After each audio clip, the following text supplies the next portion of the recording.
welcome to this event. I wanted to start by introducing myself. My name is Francisco Lara, and I'm a professor that's just starting out here at Hofstra. This is my second semester at the institution. I'm an assistant professor in sociology, and I'm a faculty affiliate of the Latin American Studies and Caribbean Studies program.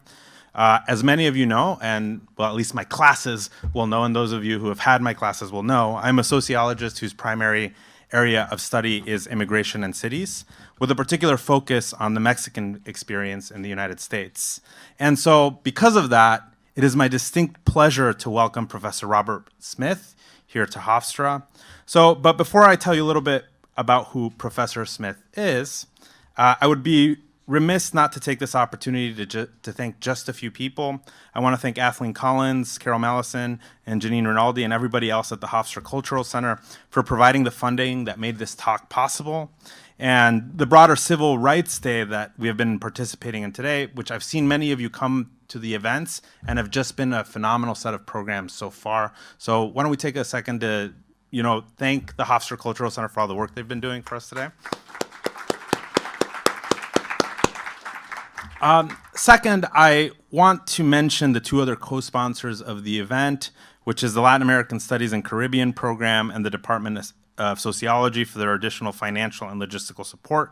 In particular, I want to thank Professor Benita San Pedro, who encouraged me to put this book presentation together, and whose support without support this wouldn't have happened today. So let's give her a round of applause as well.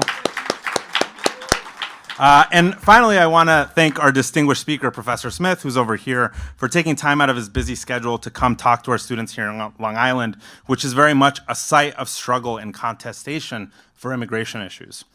So on that note, let me tell you a little bit about who Professor Robert Smith is. Professor Smith is a professor of sociology, immigration studies, and public affairs at the School of Public Affairs and in the sociology department at the Graduate Center, CUNY. I'm excited to have him here today because he is one of the foremost experts of lives of immigrants in New York City and unquestionably the expert on Mexican life in New York City. Many of you here may not know that Mexicans and their children are relative newcomers to New York City. While Mexican communities in many parts of the country are centuries old, some predate the existence of this country, the Mexican community only began to grow in this part of the country at the midpoint of last century. How do I know this? Well, that's because Rob literally wrote the book on this topic, aptly named Mexican New York, Transnational Worlds of New Immigrants. His first book won the American Sociological Association's Distinguished Book Award in 2008, 3 ASA Section Awards, and a CUNY Presidential Award. It took him a little while to write the follow-up, which he is here to talk about today, but I'm so glad he did because already our understanding of immigrant life in New York City is stronger for it. So he is here to talk about his book, Dreams Achieved and Denied, Mexican Intergenerational Mobility, which was released in September of 2024. He draws on 2 decades of research and analyzes the mechanisms that promote and block, but that really show an impressive intergenerational mobility among children of Mexican immigrants. And he's going to tell you about this, but his book shows that there are remarkable rates of socioeconomic mobility for US-born Mexican men, 42%, and 49% for women, which far outpaces that has been found in other places like Los Angeles and San Antonio, where mobility rates are closer to 13%. How is this possible? What is going on in New York City? More importantly, what is New York City doing right?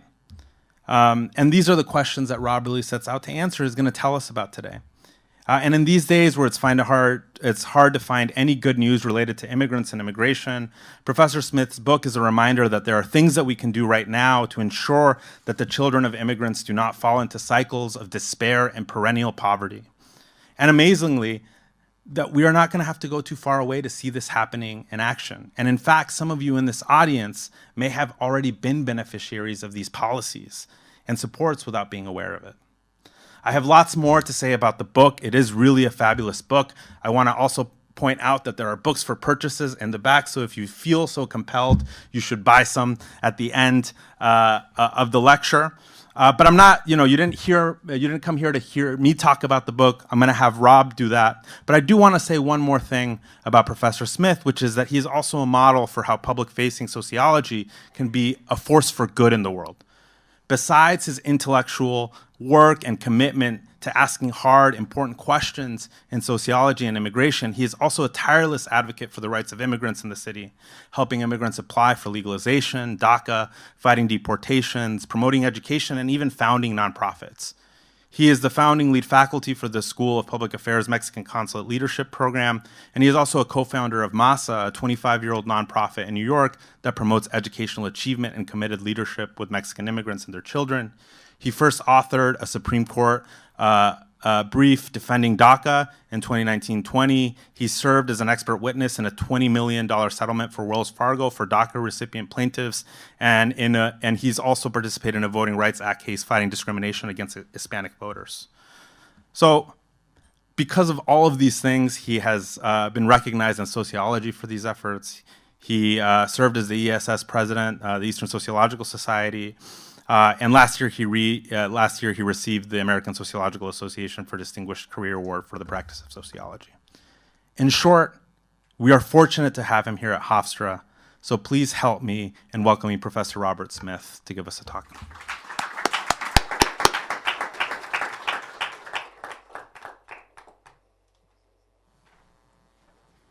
I'm afraid to say anything after that really nice introduction. You made me sound good. It can only go downhill from there.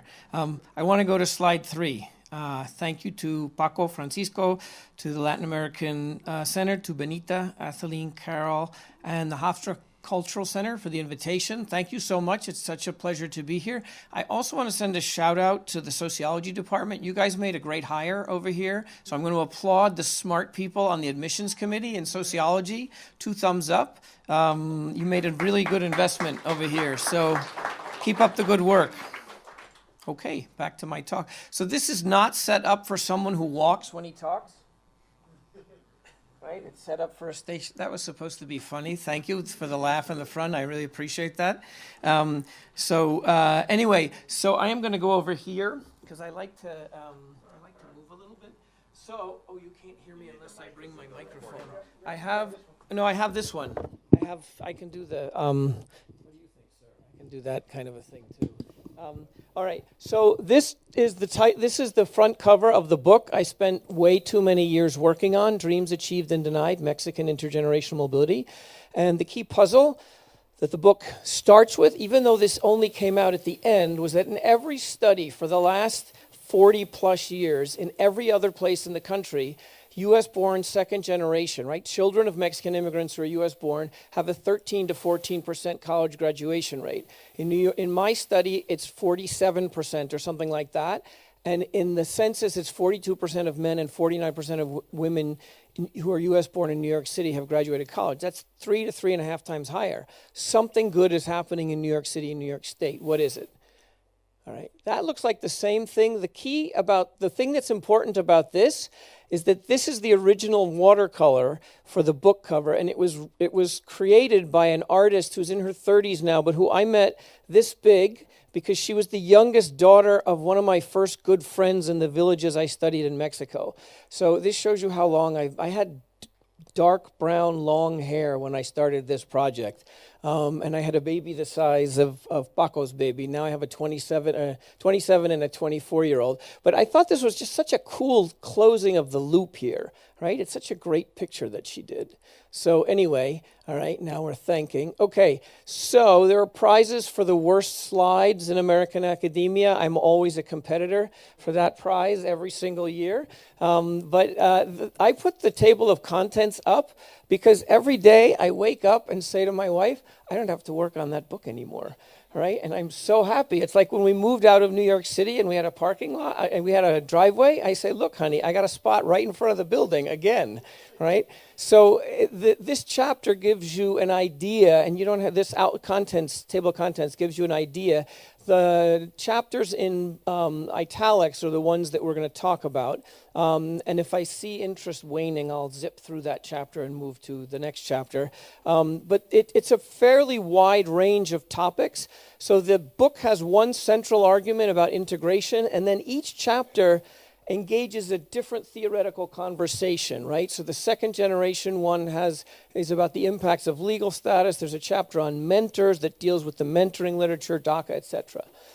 Okay, so here's the puzzle, the 13 to 14% second generation graduation rate. We explain why that happens, and what I do is go into the theoretical conversations. Oh, I also make the joke. This was from the CUNY presentation. I had a terrible book title for 20 years, and now I have a good book title. The other book title was Horatio Alger Lives in Brooklyn but Check His Papers, which is really funny if you're 60 or over, and if you're 40 or younger, you don't know what it means. So I have a better one now. All right, here is the outline of the study. So there's 96 cases that I've followed for at least 13 years, some more than 20. And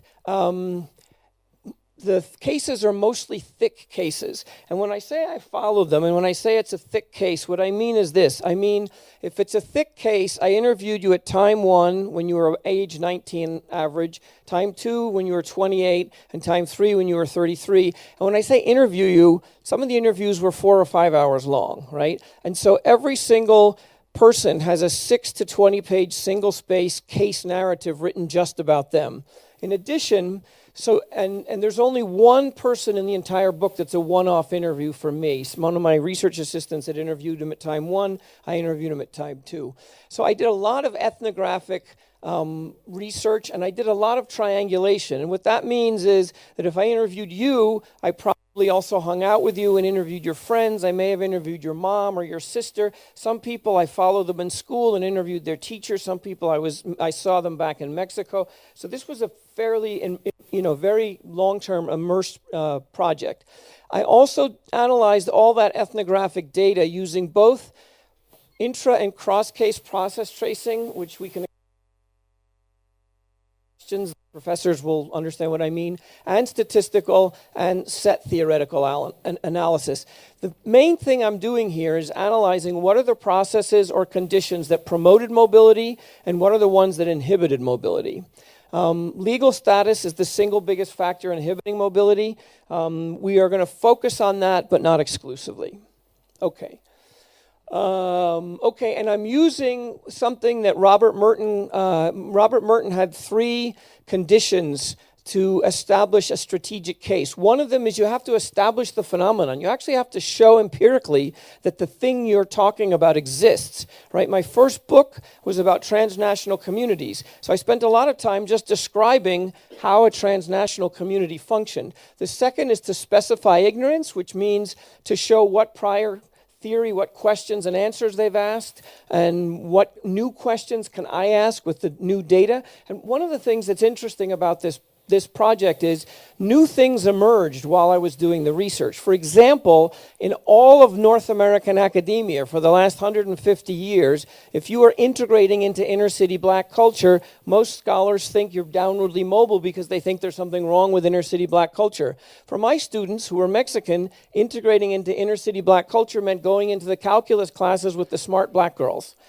And I'm quoting here. Because everybody who was upwardly mobile in their schools was black because Mexicans were a new emerging group at that time, right? I found zero evidence for the sort of bad culture theory. We'll talk more about it. And so I've got enough data here because I have processed data, and I also know, because I followed people a long time, I know what happened to them, right? Most of the time I do interviews with people who are teenagers and 20-somethings. Often they're oppositional. Why? Because teenagers are oppositional. I mean, any of the parents in the audience can tell you, teenagers will ask you questions. College students will ask you questions. And then when they get older, your views change as you grow. My views have changed. Okay, key puzzle. And back to one of these slides for Worst Slide of the Year award. So there's 4, and I keep forgetting, I can stand here. I'm used to teaching. Last time I used to teach in a huge amphitheater, and I would walk around because people would fall asleep. That was supposed to be funny too, but I would walk around to keep it entertaining. So there's several theories here that I'm engaging with. One of them is what Paul Krugman calls zombie theory. And it's a zombie theory because there's no data for it, but it won't die. You know how zombies don't die in the movies? That is that Mexicans are unassimilable. They're problematic, right? They just don't respect our laws and culture, and they're just so different than us, whoever we are, that they don't assimilate. There's no evidence of this, but it's a pernicious and persistent theory. The second one, and there's a lot of well-done empirical studies, have shown almost no intergenerational mobility. In fact, Eddie Tellez and Vilma Ortiz say that because of inferior schools, stigmatized violent communities, no networks, etc., Mexicans become part of a permanent working class in their book, Generations of Exclusion. And Maria Rendon, in a book called Stagnant Dreamers, has similar conclusions. That's not the case with me, so part of what this book does is have an extended conversation with Rendon's book and Tellez and Ortiz's book. Segmented assimilation theory, this was a big theory when I started this research in the 90s and the 2000s. It does a good job in focusing on the various conditions that would promote or inhibit mobility, but then it focuses on a cultural cause and says that Mexicans, because of their conditions and racism, form a reactive ethnicity that's oppositional. I don't have any data that supports that theory. And then another one is Mexican cultural mobility theory that theorizes how Mexicans who are already middle class reproduce that middle class status. This is a direct descendant of the black cultural mobility theory, same argument. And the final one is legal status theory, right? There's been a lot of this work that legal status has become a master status, right? That it blocks people's opportunities. Before I go further, how many people understand that concept that legal status is a master status? Just put your hands up if you do understand it. Put your hands up if you don't understand it. All right, 12 of you put your hands up. There's 70 people here. That means that 58 of you are not putting your hands up. That was also kind of a joke, but okay. You guys are a tough audience. These jokes all landed in Las Vegas last week, and they're not landing today. All right, I'm going to explain that because I think it's an important thing. I'll give you one example. So legal status as a master status can be understood by this. If you have a mentor in high school, right, and that mentor recommends you, let's say you want to be, one of my cases, the kid wanted to be an early childhood education teacher because her teachers had been so formative for her. She went to college, she got a master's degree. She could not work as an early childhood education teacher. Why? What would legal status have to do with that? Do you guys know what not having legal status means? Go ahead. You put your hand up. Are you saying yes, I know, or yes, I wanted to explain? Yes, I know. Okay, you don't have to explain.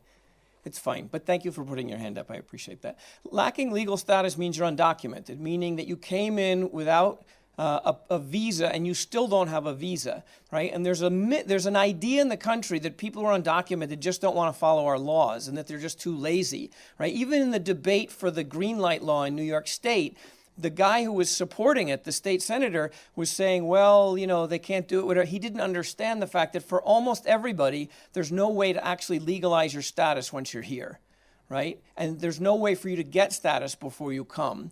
People who apply for asylum, there are ways, but there's high rates of negation or turning down.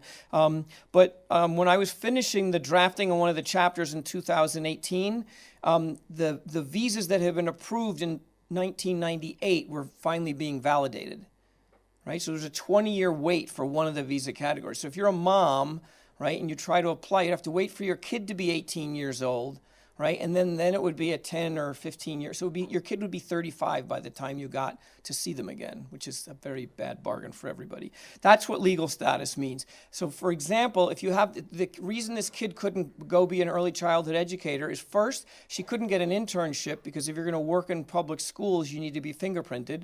And she couldn't get fingerprinted because she was undocumented and she didn't have work authorization. After she got DACA, she was able to go do those things and she now works in elder care, but she works in human services the way she wanted. All right, is that clear, everybody? Okay, very good. Thank you. All right, So not only are my slides the winners of the worst slide category, my figures are also competitors. The only thing to take away from this is that the green shows the high rates of second generation college graduation, and the yellow, which is all the other studies, shows the 13+%. Here's part 2 of that with slightly higher averages, but nothing like what we see for the Mexicans. All right, 2 extended conversations. One of them is with Generations of Exclusion.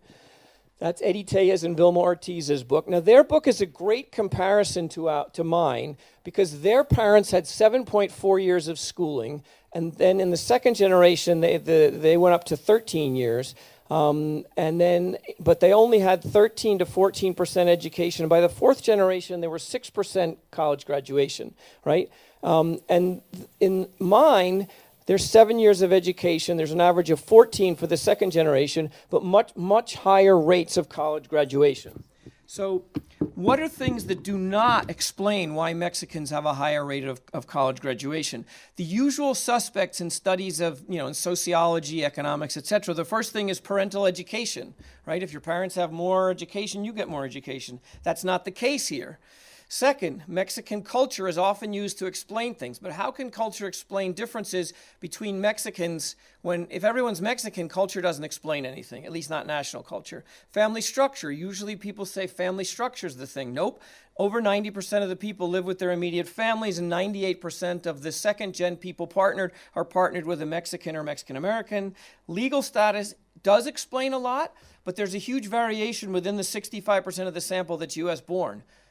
So legal status doesn't explain that. And I did not pick winners. At the beginning, I picked, like 40 kids who were doing well in school, 40 who were doing badly in school, the rest who we didn't know. I picked kids who were in gangs, out of gangs, with status, without status, 49 men, 47 women, et cetera, et cetera. We had more at the beginning, but we had like an 85% retention rate over the entire course of the study, which is hugely high. All the people that study those things are like, wow, that's awesome. All right, here's another competitor for worst possible presentation. I'm going to tell you what this means.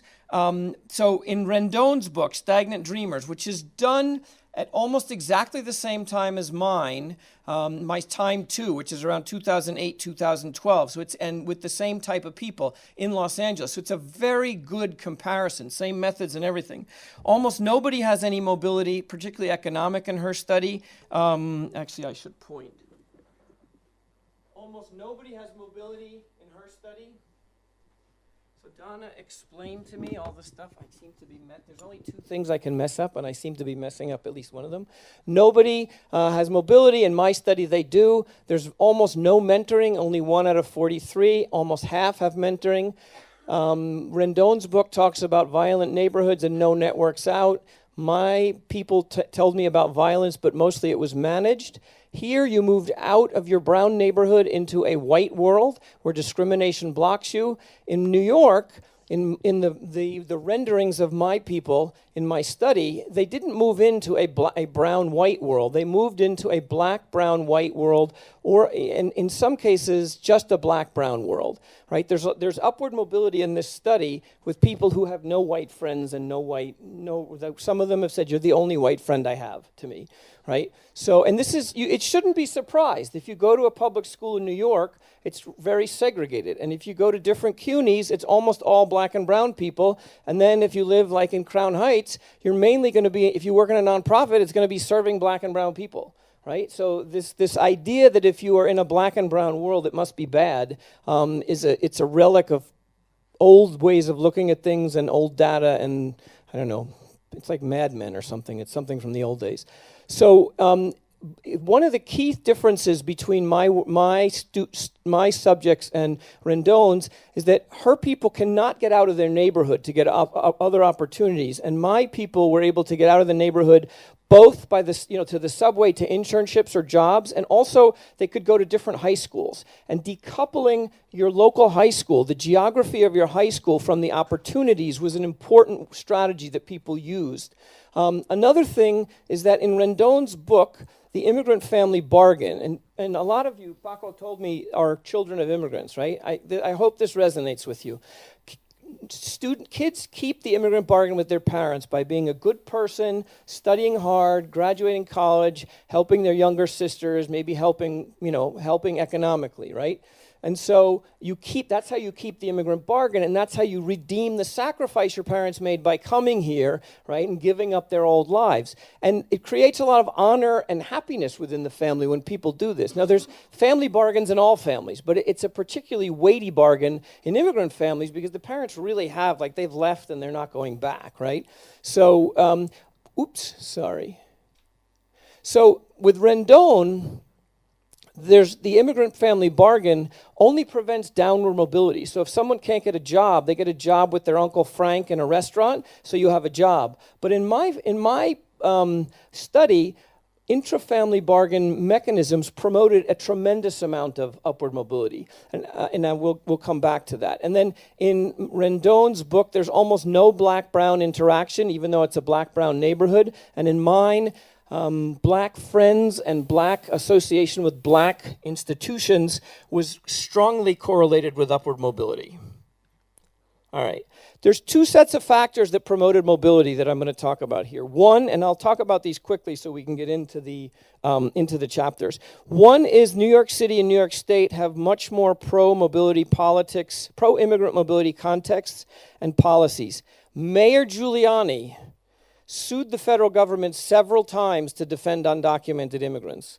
I know that none of you believe me, but it's true. I have the court case, the briefs, I have the decisions at home. And then Mayor Giuliani did do that. There's also, New York looks like Sweden compared to the rest of the country. Everybody who needs health care can get health care, whether you're documented or have money or not. You can get medicine, whether you have a lot of money or not. You can get free, kids get free Metro cards and things like that. My Dominican friends say, la mejor cosa de Nueva York está tan cerca de los Estados Unidos. The best thing about New York City is that it's so close to the United States, right? Sort of underlining, that's funny, you guys, come on. Maybe it's not funny. But anyway, I tried. Underlining that New York has a different understanding of community than a lot of the rest of the country, right? That we treat immigrants like us instead of them. And I think that's important. Union influence is big in the city, and therefore, even if you're not in a union, your wage structure is still tied to union wages in some way. And CUNY is a huge driver of mobility, actually. CUNY is Raz Chetty, even someone from Harvard says it's true, Raz Chetty, who's the big mobility guy. All right, then there's also factors related to how Mexicans settle and incorporate into New York City that promotes mobility. In this book, I cite other studies that focus on certain things like mentors, where there should be a more central place in immigration research, but there's not. Also, understudied or new mechanisms like associating with blackness or identifying as black, or how masculinity, your model of masculinity as a teen and early adult, how that relates to your long-term outcomes. And Mexicans in New York, their mobility is less linked to place than the depiction of it in the other two books that I'm having this conversation with. Mexicans in New York experience geographic mobility sometimes by staying in the same building because the neighborhood gentrified around them. In other ways, they were living still in neighborhoods with not great schools, but they got into schools in other neighborhoods, right? Anyone who grew up in New York knows that people do this. Your aunt lives in a good place, so you use your aunt's address. And so another key outcome of this book is that the meaning of Mexicanness changes for upwardly mobile and downwardly mobile people, right? Upwardly mobile people, Mexicanness can be an ethnicity that's neutral, that doesn't affect your life chances, or a positive status where the other, like if you're the middle school teacher in a school full of Salvadorans, Mexicans, and Dominicans, the older white teachers are hugely invested in you, right? And the black guidance counselor, they all want you to succeed because you can be an example for those kids. But if you're a U.S. citizen working in a deli where people think everyone's undocumented, it can become a negative status because people treat you badly because they think you're undocumented, and we'll talk about that. Is this a New York story? Because a lot of times you go to other places in the country, they're like, oh yeah, but that's New York. It's all the subway. Like, no, it's not all the subway, right? So it is a New York story, and that New York State and New York City do a better job of treating every New Yorker like us and not them. The subway and things like that are not replicable, but you could have mobility programs. There's no reason that a teen in a neighborhood can't get to his internship, except that there's not a policy providing transportation for that, right? High school kids that have the opportunity for internships and the main obstacle is transportation, this is a lack of creative policy, I think. Okay. All right, we're going to go into the masculinities chapter. So the second biggest factor blocking mobility behind legal status is gang masculinity. Now, I call it Mexican mobility masculinity, and I call gang masculinity without an ethnic identifier because so much of the zombie theory that Mexicans are problematic is linked to machismo and Mexicans are gang members, blah, blah, blah. And that's not what this study finds, and we'll get into some of this. And I call it Mexican mobility masculinity because all cultures, right, often since the Moynihan report, in the 70s, right, where Daniel Patrick Moynihan, he faults black culture for black lack of high black out of wedlock births, which are way lower than for everybody now, white people and everybody else, except probably like Nigerians and certain immigrant groups that everybody marries before they have children. But he also, this is the part that never gets reported, he says it's because of racism. He talks about structural racism, but the takeaway from this was that it was a blame the victim approach. So people stopped talking at all about culture. But in fact, culture is how we understand ourselves. I think there's a Mexican culture of mobility emerging in New York City. I think going to college is something that Mexicans do, that they tell their kids, this is what we do, right? Because it's like 50% nearly now. I think it's a mistake if you impute all of the causality to culture, right? Because and we can talk about why later if you'd like. Okay, another example of don't do this in terms of slides, but it talks about, there's several types of theories of masculinity. Most prior research on masculinity talks about, it just theorizes types. So hegemonic masculinity, right, is, white men working on Wall Street and think they have the whole, the world is at their, they have command over things. Perilous masculinity is a dominant theory to talk about particularly black and brown men, and it talks about there's a moment of truth trope, right, where one young man will confront another, and there's a threat, and so that the person doesn't lose face, there's violence, someone gets hurt, and then someone goes to prison, etc. There are very good ethnographers who have analyzed how the interactions with the police promote hypermasculinity, because the police are hypermasculine in their policing. So all of this theory is very interesting, but it doesn't fit in three different ways with the empirical story in my data. One is that most of and NICOMP is the New York Children of Migrants Project, which is what I've named the study, so that has a catchy New York something at it. But most of the boys and then men in this study who were confronted with violence, like if someone showed them a weapon, they ran away. And they said, holy crow, that guy had a gun. I'm never going back there. Because they wanted to go to college or something else. Now, this shouldn't be exceptional, except perilous masculinity theorizes and predicts that the opposite will happen, that they'll come back or they will fight or something. A second one is an attentional and contextual difference. The research I just mentioned, it was with 30 people who were at 30 boys at an at-risk program and 10 who'd gotten out of detention, or maybe it was 10 and 30, but whatever. They were boys hanging out on the street who were in places where there would be conflicts. It makes sense that you would then see lots of conflicts with the police. I got to know my young men, boys and then young men, through their families. I had done work in the sending communities where their parents came from, and then I got to know them, and then I learned about gang experience. The third and fourth are that perilous masculinity theorizes a unitary masculinity, right? Black and brown masculinity is hyper-masculinized, right? But that doesn't make any sense, because all black and brown men in the world are not walking around looking to defend their honor and get in a fight all the time, right? And also there's even, like, if you look at white masculinity, right? There are white people in this country who think, for example, or white culture, that there's a sacred right to carry a gun everywhere, that you have a sacred right not to wear a mask and get vaccinated because it's your right as an American, right? Not everybody believes that, right? myself, for example. But there's different variations of cultures and masculinities that I think need to be considered. And no parent promoted gang masculinity in this entire project over 20 years. Not one.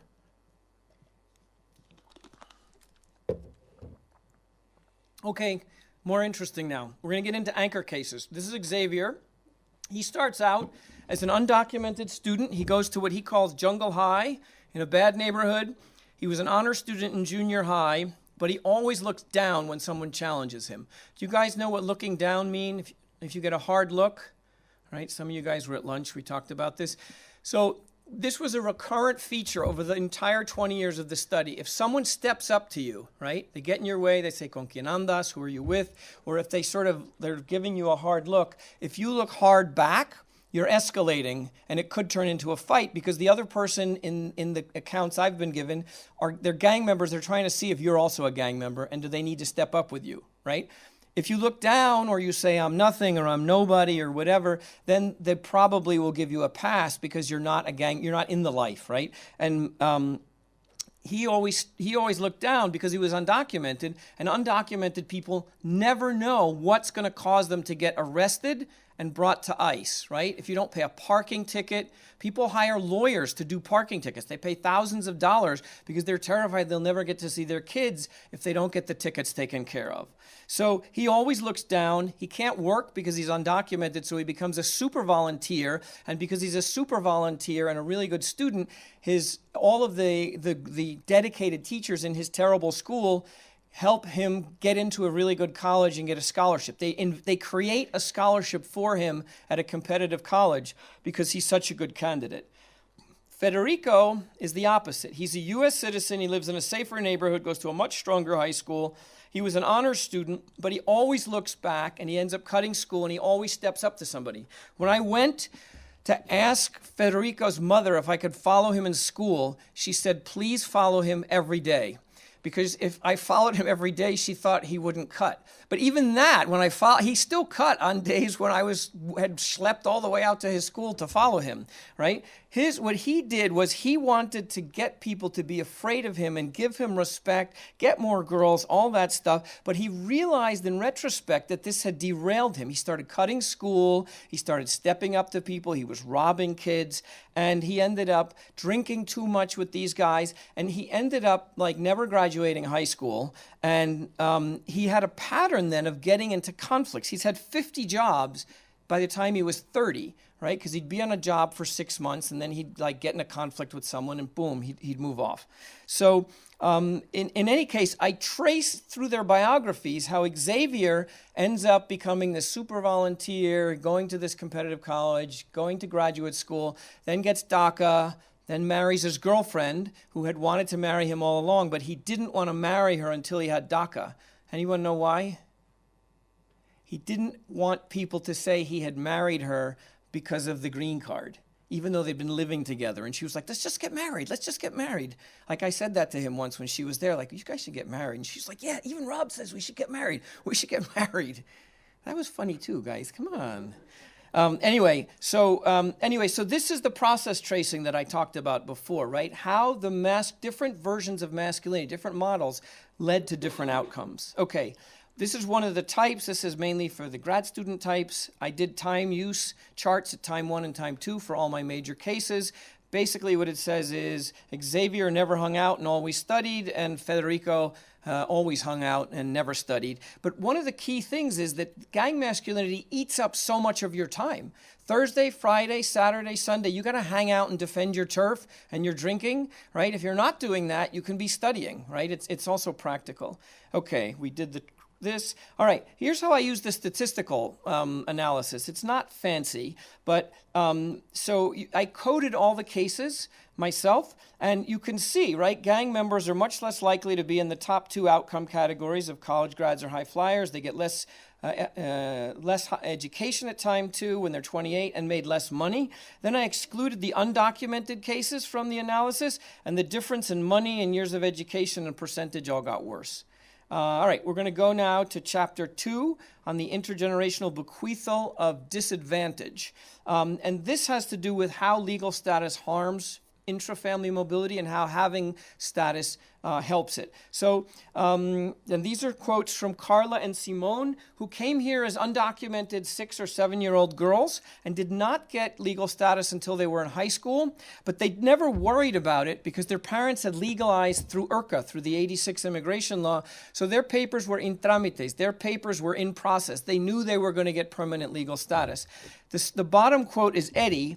Eddie came to New York after his father had died in Mexico, and then his grandfather, who was sponsoring his family, he died as well before they could get their papers. So they ended up, it was Eddie and 2 sisters and the mom, and they were living very poorly. The mom was getting sub-minimum wage. So as a sophomore, Eddie quit school, but he doesn't tell his mother. He still says he's going to school, but he's going to work. So one of his math teacher comes to the house begging his mother to make him go back to school because he can go to college, he'll have a good career. He has no idea about legal status. But Eddie refuses to go back because they don't have enough to eat, they don't have clothes to wear, and the mother's working 14 hours a day. And he said, why should you spend money on me to go to college when I'm going to get the same kind of job? Now, the sad thing is, Eddie was right? The U.S., there's this idea that the U.S. is a land of opportunity, and if you work hard, you'll succeed. For over 30 years, I've been having students like Eddie make this calculation, and they've all been right, because Eddie is still undocumented to this day, right? There is not a way, even through your child. If you have a U.S. citizen kid, unless the kid is sick, you can't legalize your status. All right. So there's several ways. So in my first book, I coined the concept of the immigrant family bargain. And that is, I talked about it at lunch, right? I didn't explain it to you guys, right? So the idea then is this: your parents migrate and sacrifice. Did I just say this a couple minutes ago? I did, right? I explained it to everybody? Good. So you know what the immigrant family bargain is. So my first book 20 years ago, or almost 20 years ago, it was done when the immigrant family bargain was really aspirational because everybody was 18 or 20, right? Now I'm following people into their late 20s, 30s, even early 40s, where I have outcomes. So what I've developed the concept a little further, and here's how legal status plays a role. In families that are all documented, where the parents have always had legal status and the kids all have legal status or citizenship, keeping the immigrant family bargain. If all the kids have kept the immigrant family bargain by going to school, being good kids, and the parents have by loving their kids and working hard for them, all of those families have upwardly mobile children. All of them, right? But in all undocumented families where the parents are undocumented and the older siblings are undocumented, and there's likely U.S. citizen younger children, nobody becomes a college grad or a high flyer, the top two of 4 outcome categories. Nobody does. And the reason is this, that the parents cannot give their undocumented children the key thing they need to launch into a successful adulthood, which is legal status, right? Which the people who got legalization through IRCA, as most of the other parents did, were able to do. And the children, the adult children, a lot of them don't finish school because, as Eddie said, there's no economic justification for it. And so therefore they can't help their younger children like navigate the school system. They can't help renegotiate a mortgage, and they don't earn a lot more. So think of it this way. And actually, think of it this way. So you have 6 people in a family. In an all-documented family, the 2 parents make 20 grand apiece, 40 grand. And then, so all of you live on 40 grand. But then when the 2 adult children, I'm thinking of a specific case, when they graduate, you have 90 grand that a cop will make in the second year and 85 grand that a teacher will make in the second or third year, and you're now well over $200,000, right? But if you're an undocumented older kid, everybody makes 20 grand, let's say, that's $80,000 for the 6 people versus 200 and something. So the U.S. citizen children, younger children in the all-documented family grow up in a middle-class household. The other ones grow up in a household that's very poor. For example, in Eddie's household, after they paid rent, everybody lived on $4.48 a day. That's what they had left over for food, for books, everything else. So the other piece that undocumented status does is it creates a Cinderella-like status within the family, right? So one of my cases, this girl who was like the best in her class, she and her friend Jennifer always competed for first place. They got offered these very prestigious summer jobs, right? They were going to apply for them, but they were very good candidates. Jennifer applied, and the other girl said, I can't do it. My family needs me to take care of my kids. But it was a lie. She was undocumented, and she didn't know that until she went to apply for this. And her parents said, it says you need a Social Security number. You can't do it. So she gave the opportunity and others to her younger U.S. citizen siblings. Okay, we've talked about this. Okay, set theoretical analysis. I bet I'm the only one in this entire room that's interested in this slide. Okay, we can talk later. Table 2.4, I'll just 2.5, I didn't bring that up. I'm going to tell you guys what it is. So at time one, when you're 19, between all documented families and undocumented families, there's only $4,000 difference income per person, right? 11,000 versus 7,000 something. By time two and time three, it's $20,000 to $25,000 more because of the growth in income of the older U.S. citizen children. The parents' income doesn't go up that much, but the U.S. citizen kids go from earning $0 to earning $80,000 or $90,000. Okay, we'll go to DACA. How many people at the DACA chapter? How many people know what DACA is? Oh, okay, I'll explain it then. A few people. DACA is the Obama-era program, Deferred Action for Childhood Arrivals. It's for the dreamers. It allows undocumented kids, like most undocumented people didn't show up last week, right? In fact, most undocumented people in the country have been here for about, particularly from Mexico, about 20 years, right? And so all of the children of those people are necessarily U.S. citizens, right? If you haven't been somewhere in 20 years and you came when you were 20 years old, you probably have, your kids are probably, and in fact, in my study, my survey across all of New York State, 91% of the oldest children were U.S. citizens, meaning that more than 90% of the younger children would be. So Obama, he couldn't pass a law through Congress. DACA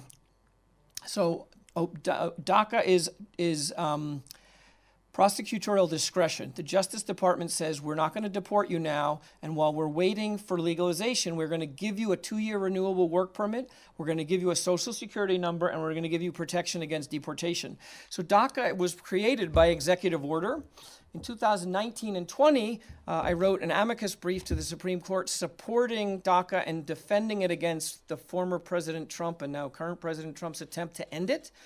We won on procedural grounds and reliance interest, but the legal argument that gave us the hook was that he ended it the wrong way. He didn't follow the Administrative Procedures Act. That's very scary to me now in his second term, because all he would have needed to do before was wait 60 or 90 days and have a comment period.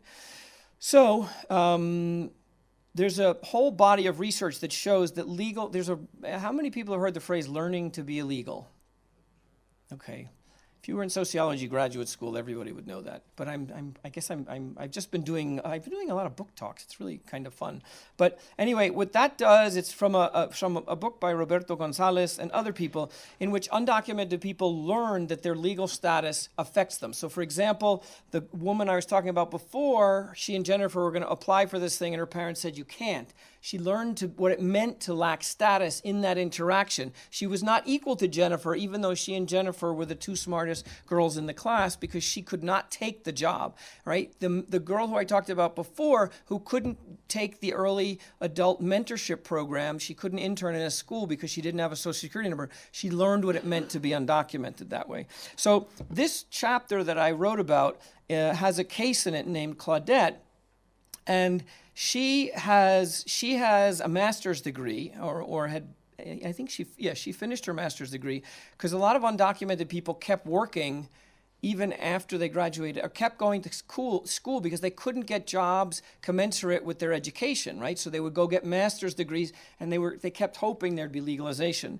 So she graduated from college. She had not been able to work in early education, as we had talked about. 5 years after she graduated, she asked her old college professor to help her get an internship because she had gotten DACA, which gave her a Social Security number. She got it. She makes like 4 times what she used to make, right? Her all in my study, people's income went from here and then just went up a lot. So the ways that having DACA changed the meaning of being undocumented for her, because she's still undocumented, it made her interactionally documented. First, with respect to the labor market, right? Because before, if you're undocumented, and I talk here about earned opportunity. So most of the cases that I studied here, people had generated earned opportunity. So somebody was working, for example, in a sandwich shop, right? And she's nice to the customers. And so one day, one of the regulars said, listen, I like how you work. Everybody respects you. Things flow here. I want to hire you to be my front office manager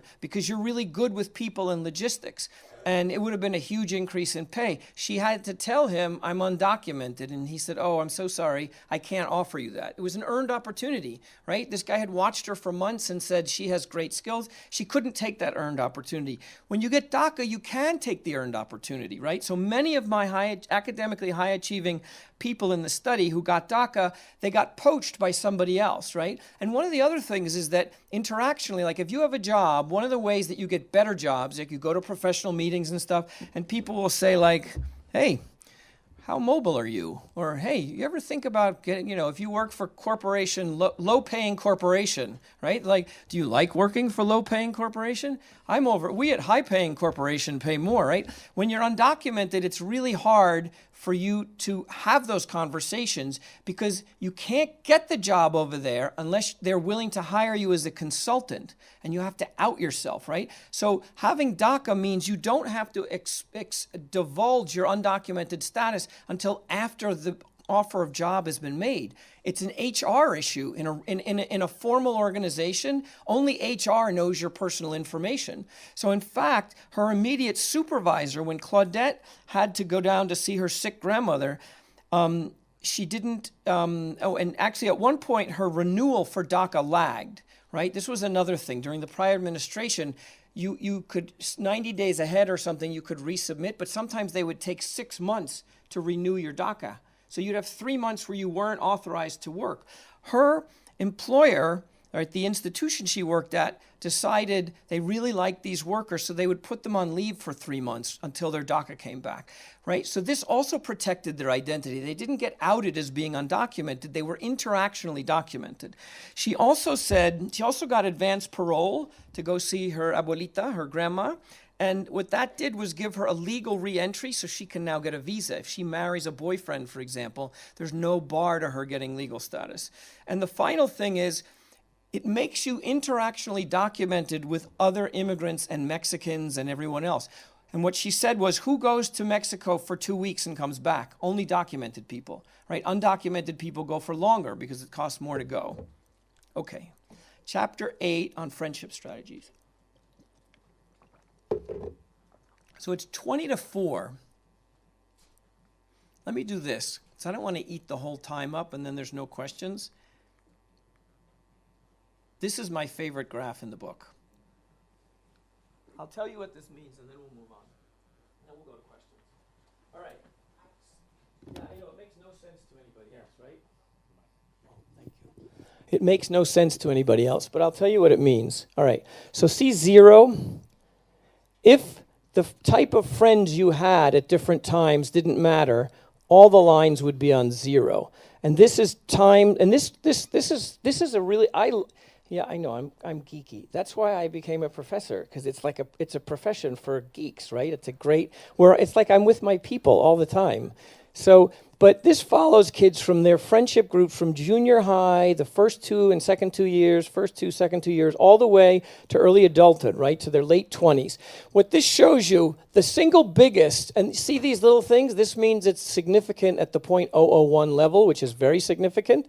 And so what this shows you is that if you have black friends in your first 2 years of high school, you are 36% more likely to end up as a college graduate or a high flyer than if you don't. And the line for white people doesn't go up to the same level until the second 2 years of high school. As with pan-ethnic, pan-Latino friends, it doesn't, right? So what this says is that the people who had black friends in the first 2, and it doesn't, the statistics alone don't say this. This is from what people told me. What they said was, and this is the research here at time 2 is time 1 is around 1999, 2000, etc. Time 2 is 9 or 10 years later, so it's around 2008 to 2012.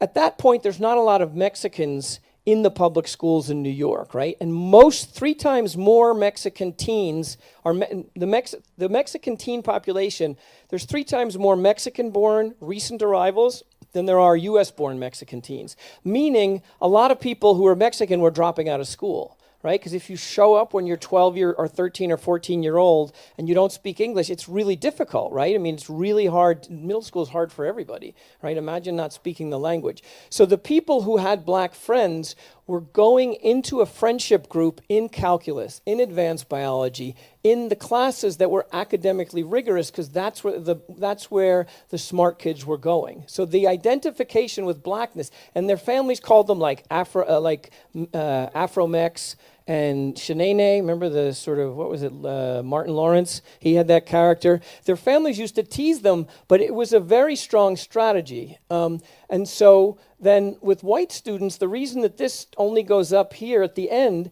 is because they mostly don't have that much contact with white people until they're later in college, right?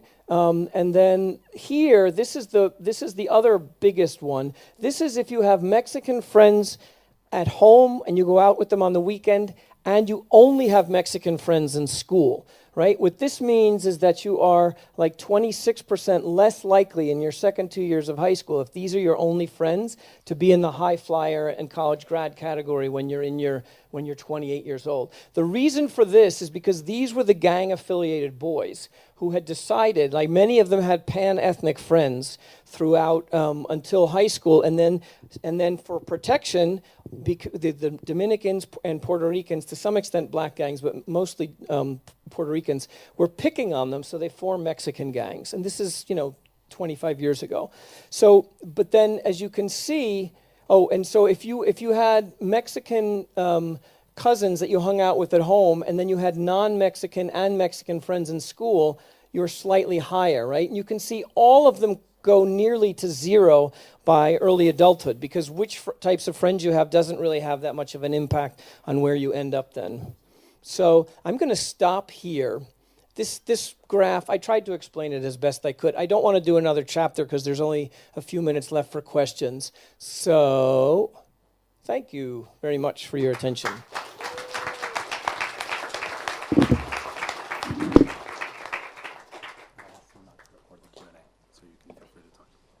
Okay.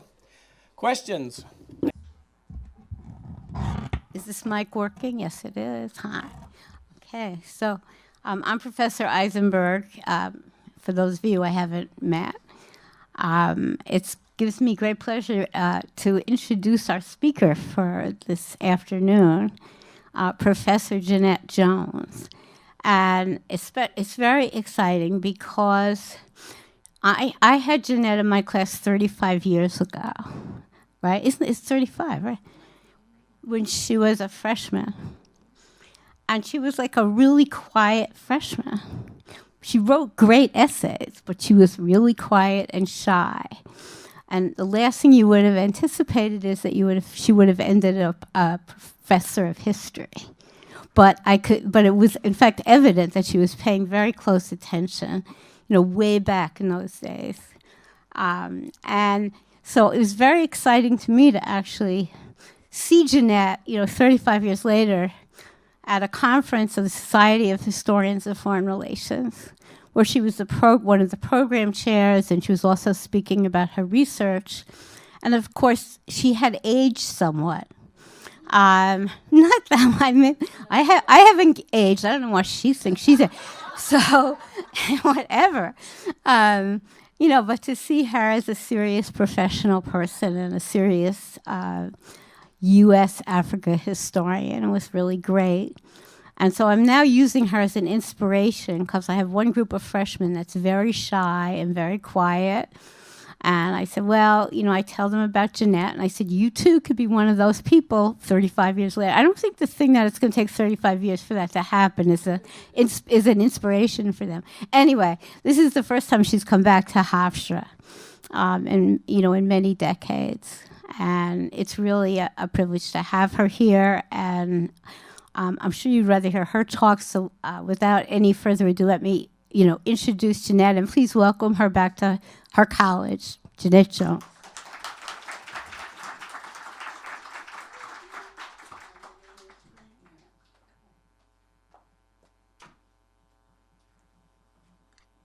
Good afternoon. All right, okay, that's the one place I don't have to tell people to say good afternoon. Back. You won't believe sometimes in the Midwest it doesn't happen. First of all, I want to thank Professor Eisenberg, who now I can call Rusty, Professor Lippincott, Professor Lightfoot, and Atheline Collins for all the work that y'all have done to get me back to my alma mater, Hofstra University. It's a bittersweet moment, but I am just glad to be back and to meet with the students and to see the changes that have happened on this campus. But it's also a sobering moment. And so I am going to speak truth, and hopefully y'all will allow me this space to talk about some things that happened to me on this campus, but also why, nevertheless, I say Hofstra pride. This is my school, this is my alma mater, and then UB, where I received my PhD.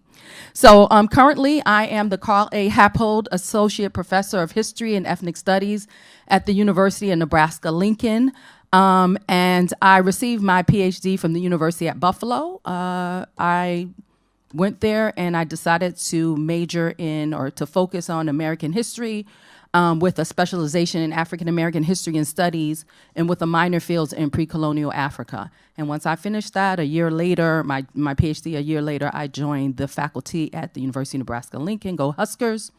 And I've been there for 20 years. And Susan Poser knows me from those days. So she's one of the earliest people that I met. So I want to talk to you about Black student life at a PWI. Some of it's going to be my own experiences, and then I'm going to talk about what I'm doing now at the University of Nebraska-Lincoln, and just a snapshot of some conversations I've had with colleagues at other universities where Black students feel under siege. So I had to call the registrar. I said, can you get my transcripts so I can make sure I remember this as it happened? And they were like, sure. So actually the transcript came today, and yes, I did remember the chronology correctly. Let me begin. In 1991, a Black female student enrolled in a course entitled The American Presidency. A history buff, the student wanted to learn about the institution of the U.S. presidency from the perspective of political science. The final paper for the class was a research paper on your, quote, favorite president, or a president who you believed altered the institution of the presidency.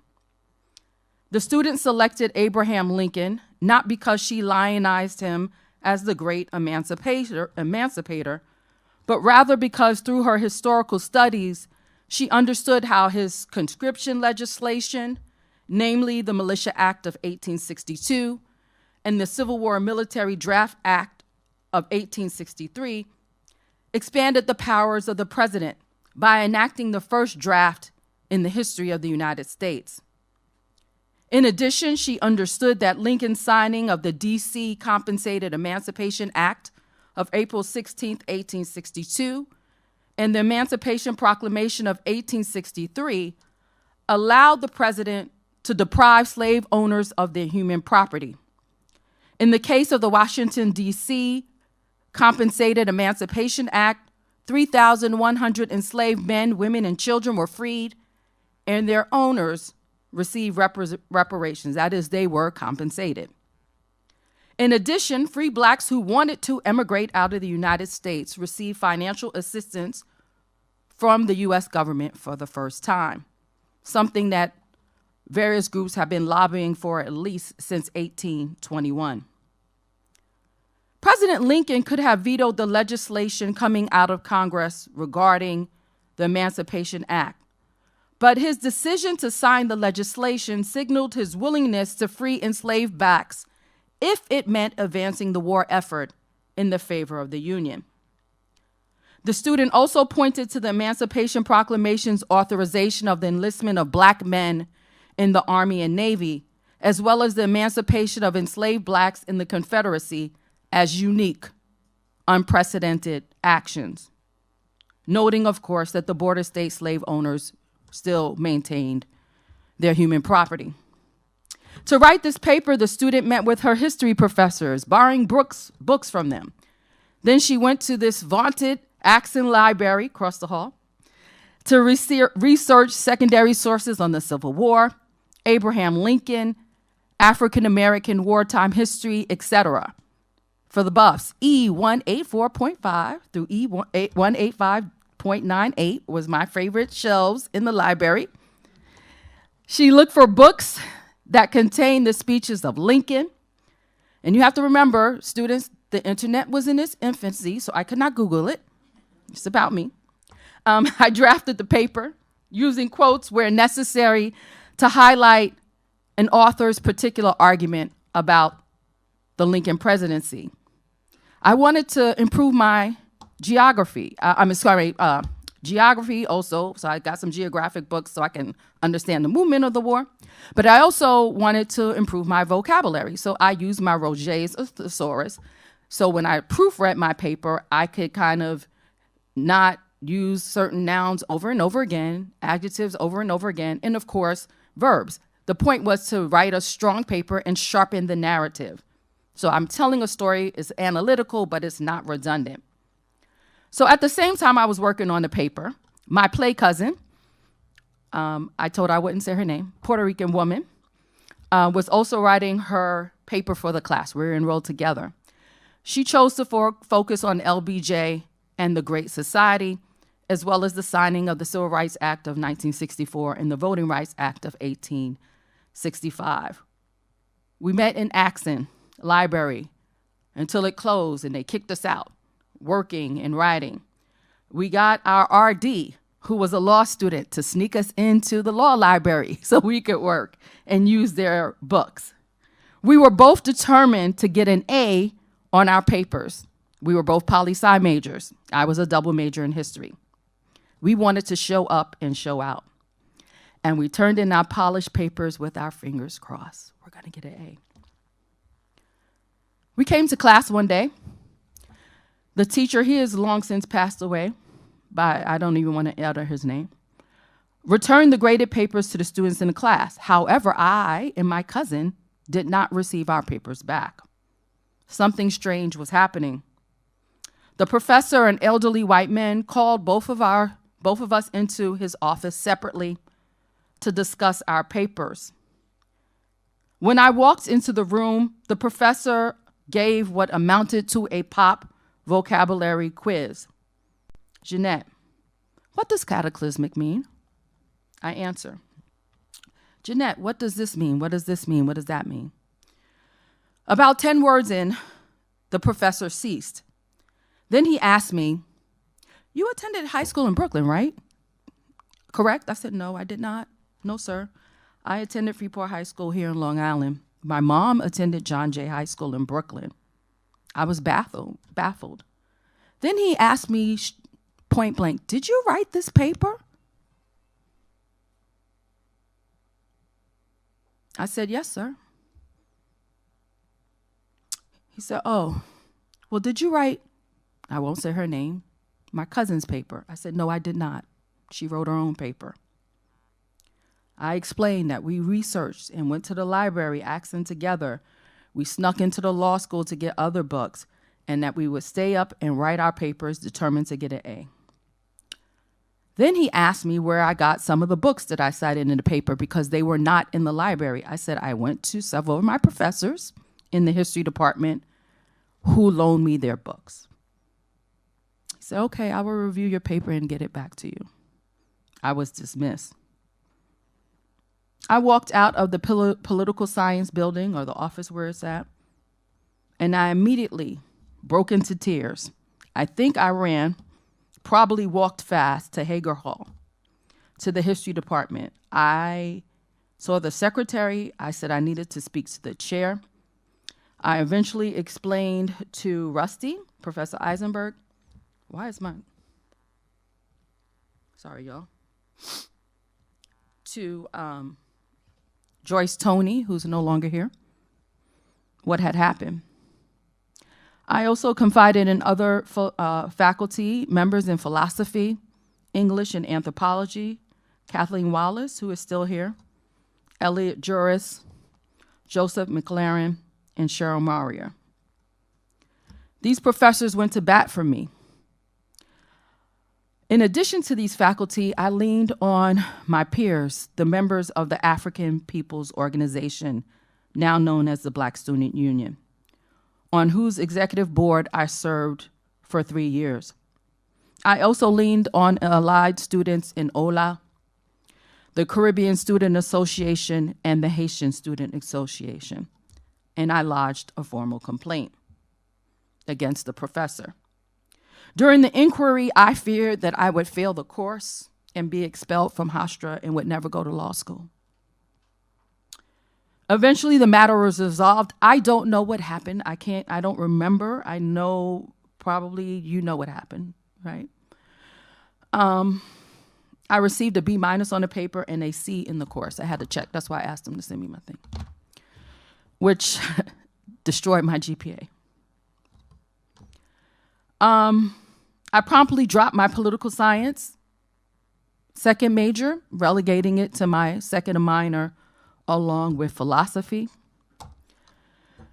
I decided I no longer wanted to be a lawyer for other reasons. I graduated and went to graduate school to earn my MA and PhD in history. And that was me, the shy girl from Freeport, Long Island, who excelled as a student in K through 12 and was happy to get into Hofstra University on a pre-law track. I bring up this story that is over 30 years old to talk about being young, gifted, and Black at a predominantly white institution where some professors believed that Black students attending their universities were undeserving beneficiaries of affirmative action college admission policies that hid their alleged academic deficiencies. It was clear that this professor believed that I could not have written that paper, that I could not have did the research that I did, that I could not have analyzed what I knew to be the truth about the Lincoln presidency in the way that I had. But let me be clear, I have no clue how or why I was admitted into Hofstra. Maybe ask somebody. All I know is I applied. I opened up the letter. It said, "Congratulations, you have been admitted into Hofstra University." I was overjoyed. Tears, I came.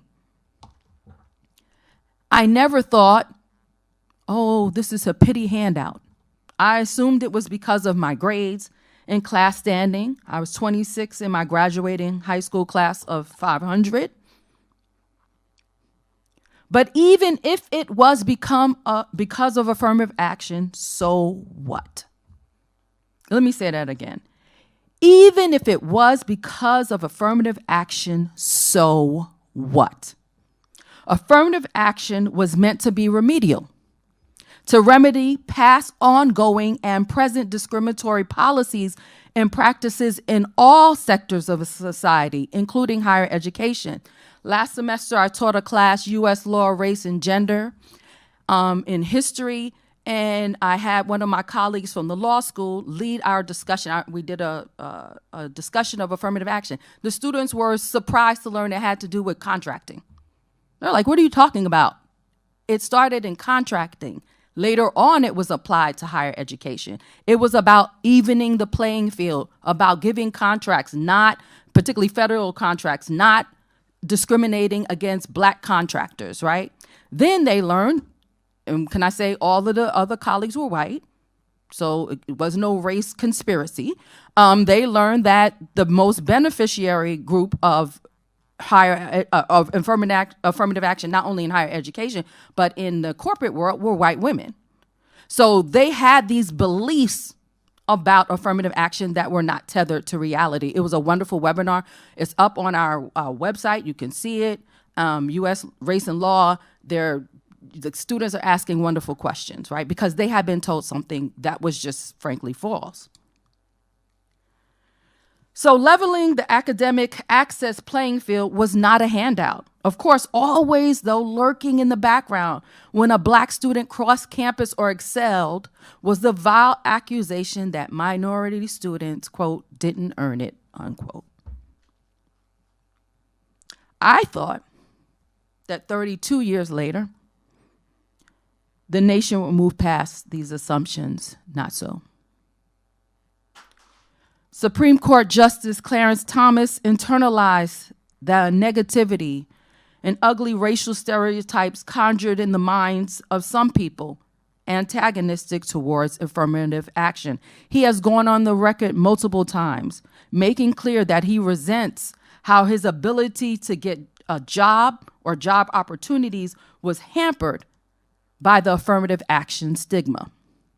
However, instead of blaming the racists, he blamed the policies. His Yale law school degree could not break the imposter syndrome under which he labors, in my opinion. That said, let me lift up the words of the incomparable Ketanji Brown Jackson, Harvard graduate and my soror, who knows her worth. In her dissent in Students for Fair Admissions in the Students and Fair Admissions versus the University of North Carolina and Students for Fair Admissions versus Harvard College, she wrote, quote, "Gulf-sized race-based gaps exist with respect to health, wealth, and well-being of American citizens. They were created in the distant past, but have indisputably been passed down to the present day through the generations. Every moment these gaps persist is a moment in which this great country falls short of actualizing one of its foundational principles, the self-evident truth that all of us are created equal. Yet today, the court determines that holistic admission programs like the one at the University of North Carolina, or UNC as we call it, has operated consistent with Grutter v. Bollinger, are a problem with respect to achievement of that aspiration rather than a viable solution, as has long been evident to historians, sociologists, and policymakers alike," unquote. So one of the cases I had my students read, it's a small, we couldn't read the whole thing, was Grutter v. Bollinger, and we talked about that at length. Justice Jackson lays it bare, stressing Oso Sotomayor's argument, quote, "Given the lengthy history of state-sponsored race-based preferences in America, to say that anyone is now victimized if a college considers whatever that legacy of discrimination has equally advantaged its applicants fails to acknowledge the well-documented intergenerational transmission of inequality that still plagues our citizenry," unquote. In the dissent, Jackson then delivers a history lesson that I tell my students would shame a PhD in American history. After recounting this history of Black oppression since the creation of these United States, she goes in to make the point further. Quote, "Given our history, the origin of persistent race-linked gaps should be no mystery. It has never been a deficiency of Black Americans' desire or ability, in Frederick Douglass's words, to stand on their own legs," unquote, for Frederick Douglass. Rather, it was always simply what Justin Harlan recognized 140 years ago, and she's referencing the civil rights cases of 1883. That is, quote, "the persistent and pernicious denial of what had already been done in every state of the Union for the white race," unquote. I love this, and I'll go back to it. She says, "History speaks. In some form, it can be heard forever." History speaks. In some form, it can be heard forever. She then goes on to discuss the 20th century racial gaps and disparities that she alludes to in the beginning of the dissent, and also noting that it is still pervasive in colleges and universities. And ends basically by saying, quote, "The best can be said of the majority's perspective is that it proceeds ostrich-like from the hope that preventing consideration of race will end racism. But if that is its motivation, the majority proceeds in vain," unquote. In my opinion, Jackson's dissent is brilliant. I teach it. It calls out the lies about color blindness, race neutrality, and meritocracy, I put that in quotes, as foolproof approaches to college admissions. At the same time, when legacy admissions have paved the way for hundreds of thousands of white students to attend the most elite institutions, private colleges, and public universities across this nation. So what did it mean when this Supreme Court case came down in favor of the Students for Fair Admission in 2023? What did it mean to be young, gifted, and Black in these spaces where even now people question, do you deserve to be on those campuses? And more importantly for me, as I look at my career over the last 20 years at UNL and 5 years at SUNY Fredonia, where I met my colleague now, Dr. Anika Simone Johnson. She was my student, believe it or not. I'm getting choked up because she knows we went through a lot. What does it mean after the 2024 presidential election? Well, I'm glad you asked. Recently, colleagues received the infamous February 14, 2025 Dear Colleague letter. Who got it? Happy Valentine's Day, right? Then you open this, you're like, what is this mess? This threatening, and I'm going to say what I say, it is a disgusting document. Pretends to have the force of law even when in footnote 3, it is clear that it does not. And you know, historians, we love footnotes. Although my professor says she doesn't love footnotes, but you always tell me put the footnotes. So I put the footnotes. This is what this document said. For those of you who have not read it, I'm going to let you know some of the gems, as we're going to call them gems. This document actually it's Craig, so maybe I shouldn't use. I was trying to do a Betsy DeVos thing, but it's not going to work. Because I forget that Craig wrote this, Craig Traynor. This document provides significant guidance under the Office of Management and Budget's final bulletin for agency good guidance practices, 72 Federal Regulation 3432, January 25th, 2007. This guidance does not have the force and effect of law and does not bind the public or create new legal standards. This document is designed to provide clarity to the public regarding existing legal requirements under Title 6, the Equal Protection Clause, and other federal civil rights and constitutional law principles, unquote. So let me say that again. It does not have the force and effects of law and does not bind the public or create new legal standards. It does not. Nevertheless, what is happening? Universities are rushing ahead to implement policies that they're not even required to. More from this missive. Quote, in recent years, American educational institutions have discriminated against students on the basis of race, including white and Asian students, many of whom come from disadvantaged backgrounds or low-income families. These institutions embrace a pervasive and repugnant race-based preferences and other forms of racial discrimination have emanated throughout every facet of academia. For example, colleges, universities, and K-12 schools have routinely used race as a factor in admissions, financial aid, hiring, training, and other institutional programming. In a shameful echo of a darker period in this country's history, many American schools and universities even encourage segregation by race at graduation ceremonies and in dormitories and other facilities, unquote. Whoa, right? Listen to what they're saying. This darker period in the history, they're talking about James Meredith trying to desegregate Ole Miss. A deadly riot ensues. 2 men die. Y'all know this history, right? the president has to call in troops. Is this what's happening on the streets of Harvard? I've been to Harvard Square. I didn't see that. Is that what's happening in Chapel Hill?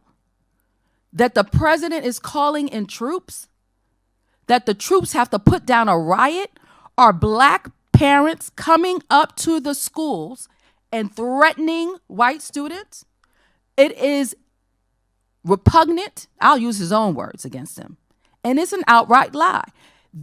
It's apples and it's not even oranges. It's not even a fruit. It's apples and carrots. Do you understand what I'm saying?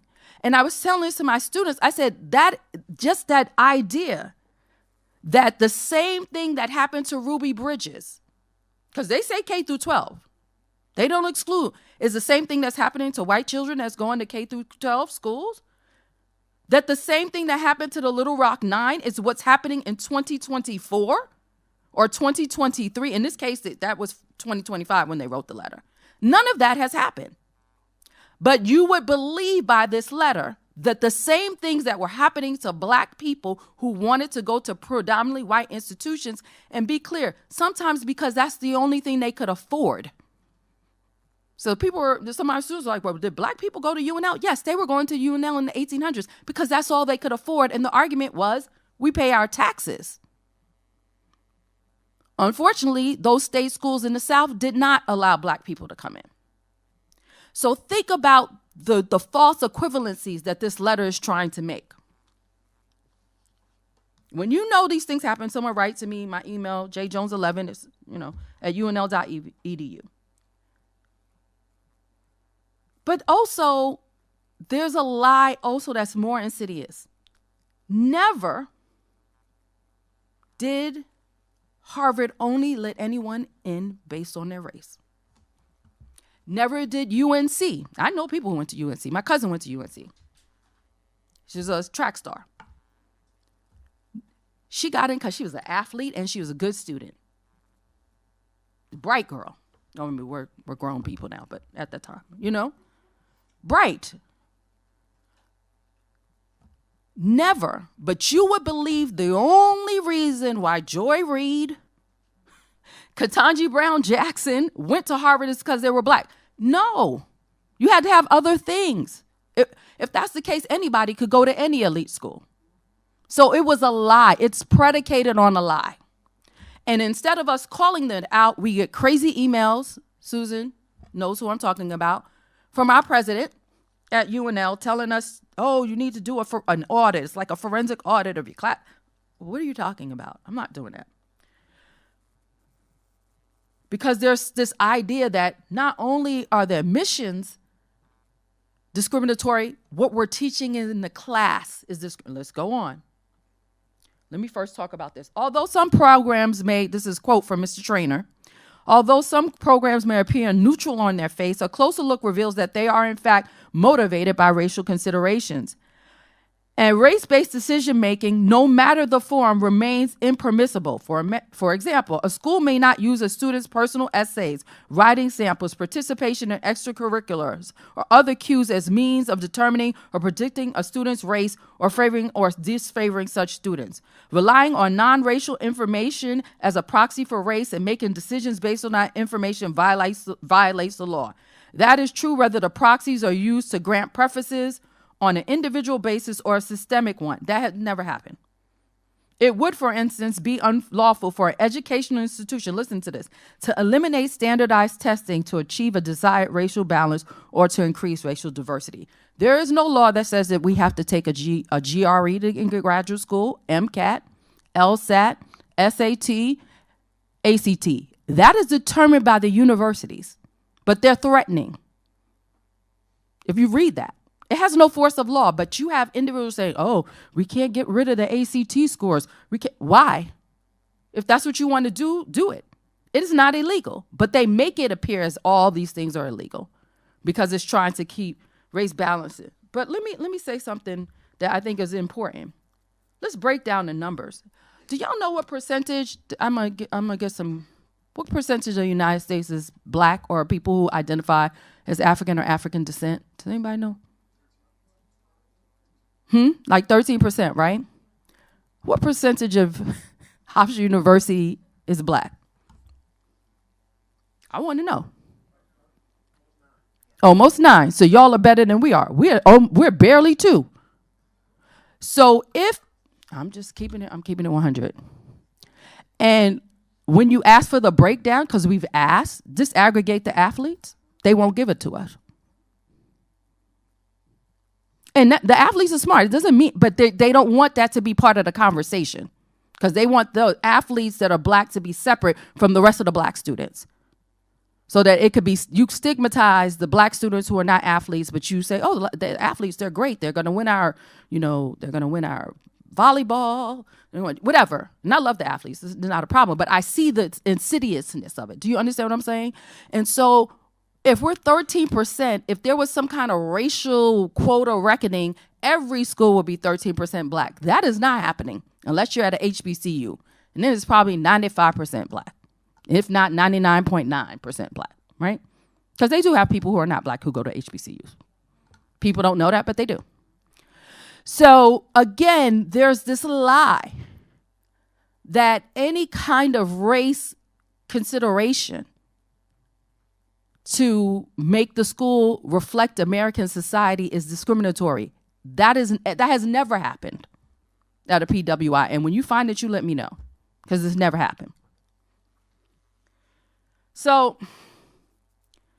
the last thing that I want to talk about is now, and I mean, there's a little bit more, but the DEI programs, right? So they come at admissions, but then they come at the DEI. Who's my DEI officers? I thank you, my soror, my former student, my bestie, Anika, at the University of Rochester, my DEI people here at my alma mater. The reason why I want to applaud y'all is because they closed our DEI, our Office of Diversity and Inclusion.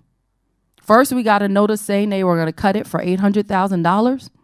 And then within 6 months, we got a notice saying it was closed. My colleagues lost their jobs. Those who the head was able to go into another department because they had a PhD. They tried to move some other people around into student affairs, but other people gone, lost their job. Look, this is before the election of 2024. Y'all following me? It was the same year, but it was before the election. And I remember students coming up to me, and let me say, it wasn't just black students, but particularly black students, saying, what does this mean? When we have tips that's like, okay, something happened to us, I had a racial interaction, you go into tips, it's anonymous, ODI investigates that. Where's the tips program? People calling you out your name on the streets, you're walking past a frat house, they're calling you out your name. Where are you going to report that? Oh, we're underfunded, we need to go to the, some conference for black student government. You can't get money from ODI anymore because it doesn't exist. So all of the things, and even when it was just like, anti-black racism in the United States, the killings of unarmed black men, women, and children, they would go to ODI and they would talk to people. One of them, my line sister, was amazing. She left. She's in the private sector now. She left before they closed because she said, oh, I see the writing on the wall when we got our new governor. And I remember just thinking, trying to just speak to the students and say, and I didn't want to lie. I didn't want to say we're going to get through it because I don't know if we're going to get through it. But I did say a couple of things. I said, I need y'all to do your work. I need y'all to remember y'all young, gifted, and black. And I said, do y'all know the song? They're like, I said, go home, Google Nina Simone, and listen to young. But I had to say that to them. I said, because right now it looks, there's despair. That's what they want. They want you to pull out your hair. They want you to sit around. And yes, you could cry. I'm not saying don't do that. You could be upset. But I need you to get those grades right. I need you to stay with your groups. Don't keep going to your meetings. Keep organizing. Keep doing the activating that you're doing. I said, and then find the allies that you can trust. And we're going to figure this out. We met with the chancellor. We're not getting the ODI back. We had a forum. I was on the panel with 4 other people. And the news, I was the only black person on that panel. It was Latinos on the panel, indigenous people from Winnebago, Porch Creek. I'm the only one that got on the news. All of a sudden, I'm getting emails. threatening emails. I was like, well, why did you not put everybody else's comments? I'm on the cover of Lincoln Journal, Star. I said, what is going on? The hope, you would have thought it was just black people. Do y'all see what they're trying to do, right? So I called my dean. I emailed him. I said, listen, you better find out or they're going to find out. And he knew what I meant. He's now our interim vice chancellor, but that's another thing. He said, I got you, Jeannette. He said, I understand. He said, trust me, we are going to protect you. I said, because I didn't sign up for this. I didn't get my PhD so that years later I could be attacked by random people, that people could threaten me because I spoke truth to power, when all I wanted to do was be a historian and teach black history and American history. That's all I wanted to do, y'all. But this is the life that I'm at. And I said something to my colleague who back there is that I don't regret it. I don't regret standing in the gap for black students. And you know what I said to my students? It's because I was y'all. I was here at Hofstra University when a man accused me of not even doing my own work. And if it wasn't for my professors and if it wasn't for the African People's Organization, I would have left Hofstra. I would not have graduated. I don't know what I've been doing, but I knew I wanted to leave. But people talked me out of it. I remember talking to Cheryl Maria. Don't do it. Finish. And I finished. Now, if you see my transcript, you'll see a gap because I had to get myself together. But then I came back and I graduated in 93. But it's important to remember, I should have graduated in 91. That's why I say that. You have to remember that these institutions were not designed for us. And I say that in all respect. But over the course of the years, well-meaning people have made spaces through wonderful programs so that the place can become more and more diverse. And this administration and these dear colleague letters are trying to roll all of that back. How do you remain sane when people are telling you or looking at you as if you don't belong? Let me just say something about my 20 years of teaching, first at Fredonia and then now at UNL. Because something else that this letter says is that we're trying to make people feel guilty about being white. That is not true. I have never, ever lectured and told a student that they or their ancestors were responsible for X, Y, and Z. I call out the actors. Thomas Jefferson had over 200 slaves. Are you related to him? And if you was, I didn't say it's your fault. I'm just calling out facts. The United States got us into this war, blah, blah, blah. I'm just speaking facts. But they would have you believe that just teaching facts about race, about racism, about gender oppression, about anti-gay, anti-queer movement and oppression is somehow making people feel guilty. This is what's happening. And this is my assessment of what's happening. I'm going to read this part. The discomfort these students feel often derives from the deliberate or strategic efforts to keep them blind to the historical facts. The students have told me this. Some are shocked at learning about the nature and extent of cruelty, violence, and oppression faced by minoritized Americans in the past and in the present. Everything they learn flies in the face of everything that they were taught about America. It's that discomfort that wants them to say, as one student said, get over it. Because they feel discomfort because they believed something about America that was not true. It's not because you're making them feel guilty. It's because they have been taught lies and they're literally, I said to someone, they're upset at the people who lied to them. They resent the fact that they've been lied to. And so they need to step back. Some can process and some can't. That is not their fault. They have to learn how to process this information, because a lot of students, Nebraska had one of the most violent race riots in 1919. They don't even know, and they're from Nebraska. They're like, when did this happen? I was like, it happened in Omaha in 1919. They killed Will Brown. They tried to kill the mayor. They're like, I never knew that. They didn't teach me that in school. Now they teach it in Omaha because it's been written into their curriculum. They have to. But those other schools, they don't teach it, right?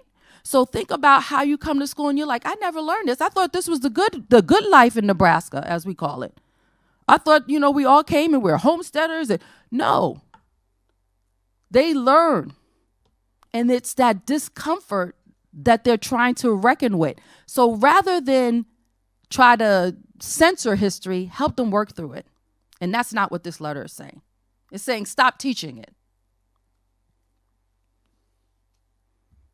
What does this mean for our Black students at PWIs? As I said, universities are scrambling to pre-comply with a letter that has no legal standing in court. I need y'all to make it make sense to me, because it does not. What are they doing? I'm going to talk about race-based clubs. So, as I told you, I was in APO, which is now, I believe, Black Student Union. People are saying, well, can these clubs exist? Of course they can. You can form any club you want. You got Daughters of the American Revolution. You got whatever. You can form whatever club you can. The question is, does the university have to fund those clubs? That's for the courts to decide. But you can fundraise for your club. They do something called Glow Big Red. People fundraise for all their clubs. Every club that's on campus, whether it has a race name in it or a religious name in it or a place-based name or whatever, right? That is their right. It is their right to assemble and to form a club. But there are people who are literally scaring students and telling them, I think your club is no longer going to exist. Why would you tell them that? It's not true. I'm going to talk about the D9, and thank you to my source who came out. People are saying that the D9, the MPHC, might have to shut down. What? Absolutely not. Well, they're historically Black fraternities and sororities, and we got plenty of white members and plenty of Latino members and Asians. We got a whole chapter in Saudi Arabia with Arabs in it. What are you talking about? Do you understand what I'm saying? They're just saying craziness. Y'all know this. It's craziness. But they're using it to frighten the students. You better not pledge that organization. You should probably pledge Tri Lambda or something. I don't know what the hell it is. No, that's from, I'm sorry. Is that from like, oh my God, I'm sorry. I was like, where did I get that from? Tri-Dells. That's the, oh my God. I've been watching too many movies. I was like, Tri Lambda. Reg and the Nerds. Yeah, that's what it's from. Anyway, we're old heads, y'all. Look it up. Tri Lambda, Revenge of the Nerds. Hilarious. But they're telling our Black students, you don't want to get involved with them. Don't get involved. To the point they pledge a white sorority, then they come to me, Dr. Jones, can I be a Delta? I'm sorry, no, you cannot. And it's not being mean. Once you've pledged someplace else, you just can't do it. But it's because they've been lied to when they're coming in through admissions and doing a new student enrollment tours. You know, they're those clubs, they're prejudiced. No. But that's what's happening. There is, and I'll say this, I don't think it's a secret. Our Office of Fraternity and Sorority Life is going to have a meeting with the D9 at our school. My advisee, who is my soror, because I'm their second advisee, she's also the president of MPHC. So she will be meeting with them and the chancellor. I told her, I said, whatever you do, get one of the, both of the advisors are professors. I said, one of us needs to be there. I said, because what they're not going to do is tell y'all that y'all can't exist. Y'all been chartered since 1922. No. That is not going to happen, because I see the moves that they're trying to make. They're trying to get the people to stop their clubs. They're trying to get Black students not to be in the D9 and to shut it down. But then you ask them, well, what about Black athletes? I just met the new D-line coach the night before last. It's weird. Wife turned out to be my soror. Okay. We're talking. They're going out far and wide to recruit students.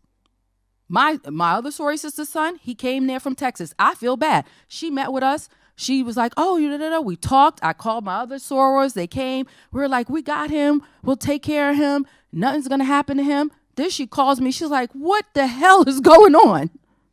After they do, I said, okay, so I feel kind of bad because I didn't think this was going to happen. I said, but he's okay. She's like, okay, but I just want to make sure because I'm hearing, that there's all these things, and I trusted to send my son. He could have went anywhere. His when you go look him up, you could see the schools that recruited him. But you sent your child there so I and my other source could look after him. And then this mess happens. And I said, this is crazy. You got all kinds of black parents from Texas, from Louisiana, from California, from Florida. They're seeing their children there, not knowing that this stuff is coming down. They're on track.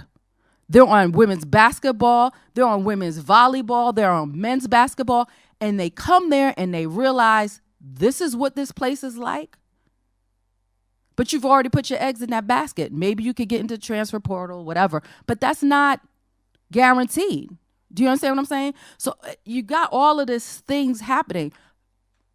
Okay, don't think that I'm being jingoistic, but it just so happens that one of our sorors is the president of the Black Athletes Student Association. They created it after the George Floyd thing. She's the new president.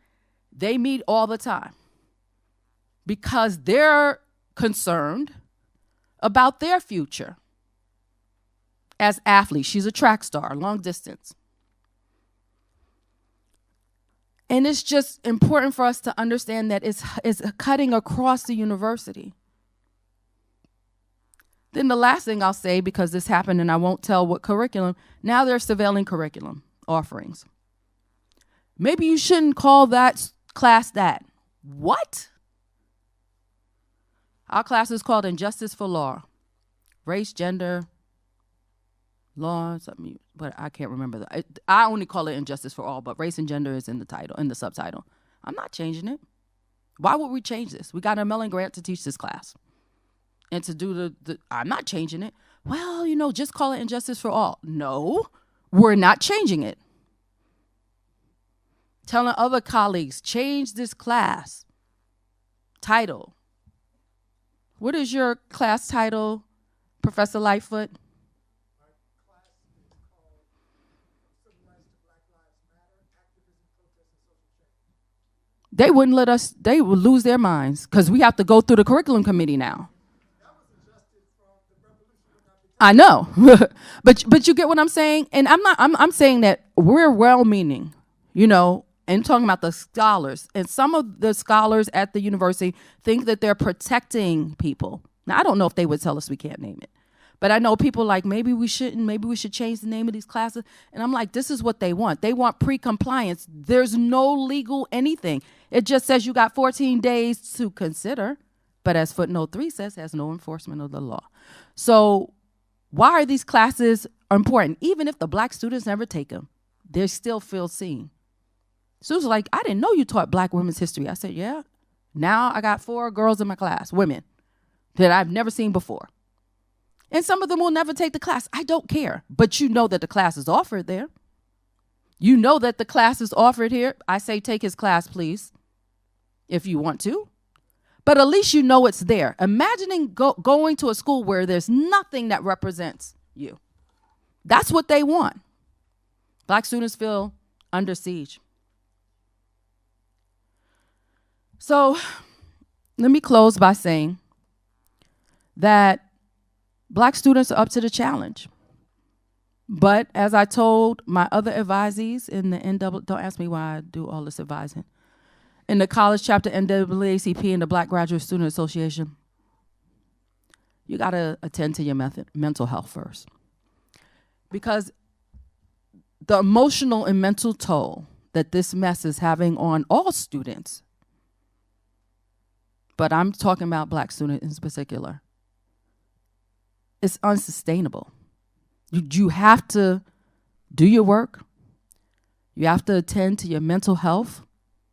I was telling some students today, get in clubs so you got allies, that you got people you can lean on. Doesn't mean you have to go to every meeting. Trust me, I get it. I got work. I got things to do. But find common cause, because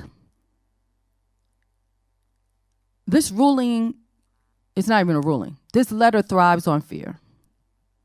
Fear of the unknown, fear of the possible.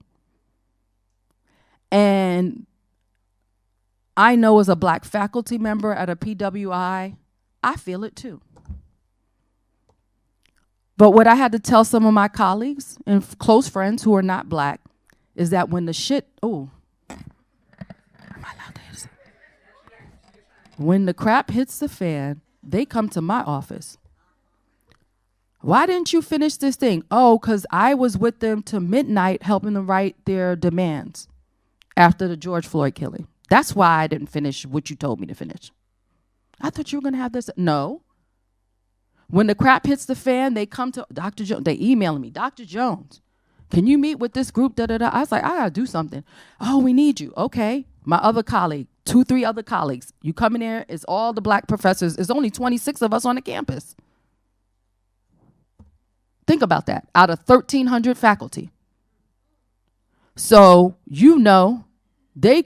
and some of us are like, I can't do it. So it's usually the same 5 or 6 people, and I get it. They're in a different phase of their career. Some of them are older. They're about to retire. They don't have time for it. But the young ones and the ones that's my age are like, yeah, let's go. Let's do this. And we're out in the middle of the night. My colleague who calls me, she's like, you need to come over right now. I'm like, go to the culture center for what? They're in there crying, falling out. And I'm like, oh, you have to. And instead of going back to my office, I was there for like 4 hours. My husband called me and said, where you at? I'm over at JGMC with the students. We ordered some food and stuff. We had a listening session because they were disgusted by this decision to close the ODI. Do you understand what I'm saying? So a lot of this affects not just the students, but also the Black faculty. And when we're low in numbers, and then also the Black staff, morale is low. But we're up to it. That's why I put in we're resilient. I'm not playing games. Young, gifted, and Black. This is a song that my mother played when we were young. She's Nina Simone. She loved Nina Simone. She loved, Gladys Knight, But she said, you have to remember that you're young, gifted, and Black. You have to remember it. Because the world would have you think otherwise. And I was shy because I was not, at that point, confident in my abilities. I knew, she asked a question. I'm looking around like, how do y'all not know the answer to this? I literally, and then I was like, and I answered. Because I didn't know. I had what we call imposter syndrome. I didn't know. And then I realized I knew. I said, let me get not only because I wanted to remember what that man gave me, but then I was like, what other grades did I get? And I was like, oh yeah, I was a damn good student. All these A's and B pluses. I think I had like more A's. I had more A's and A minuses and one A plus. But like, I was like, let me remind myself that I didn't get into graduate school because I was a slacker. Because I wasn't young, gifted, and Black. And that's what my mother and my dad instilled in me. So that I could sit up here today and say I'm a proud alum of Hofstra University. And thank you for giving me my BA that I earned in 1993 after going through some really strenuous times. Also, I'm petitioning to get my minor in Africana Studies. That's the other reason why I got it, and I do have the classes to be conferred on me. And back now, and it's like 35 years. It's okay. I want someone so I could say with minors in political science, philosophy, and Africana Studies. That's what it's going to say. And just really thank you for bringing me back, because I think this was a site of trauma. I will not lie to you. I had a student, she was the first Black ASUN president at University of Nebraska Lincoln. She's now in DC. Me and her are talking. I always see her, and I'm writing a letter for her to get into law school. She came back for a banquet, and her speech was amazing. And she really gave me the courage to write this. because she talked about her trauma, being on that board of trustees, representing UNL with those crazy racist people. I don't have to say it, their words in the public record. Susan knows who I'm talking about. And going home and feeling defeated. She's the only black face on the entire board of trustees, and she's a college student. And she told those students, but you will survive. You will persevere. She said, I'm not going to lie to you. This place is a place of trauma. I don't even want to come back sometimes to see my mom and my sisters. Her sisters are in my class now. But I come back, and now I'm okay because I know there's something greater for me. And then she wrote a poem that she recited. That is what I want y'all to know. I hope y'all never experience, now this is in Nebraska 3 years ago. I hope y'all never experience this. I mean, her speech was last couple of weeks ago, but I hope you never experience what she experienced. I hope you never experience what I experienced. I want you to know that you belong here, and we need to make sure that other people come behind us. We got to defy this mess. However we can, writing our senators, writing, I don't know if it's worth it, but write your House of Representative person if you think it's worth it. Still write, even if he says no, just write him. You know what I mean? And think of spaces to nurture one another. You're young, gifted, and black. And those who are not young, gifted, and black, be allies to those who are young, gifted, and black. Because it's a different thing. Thank you.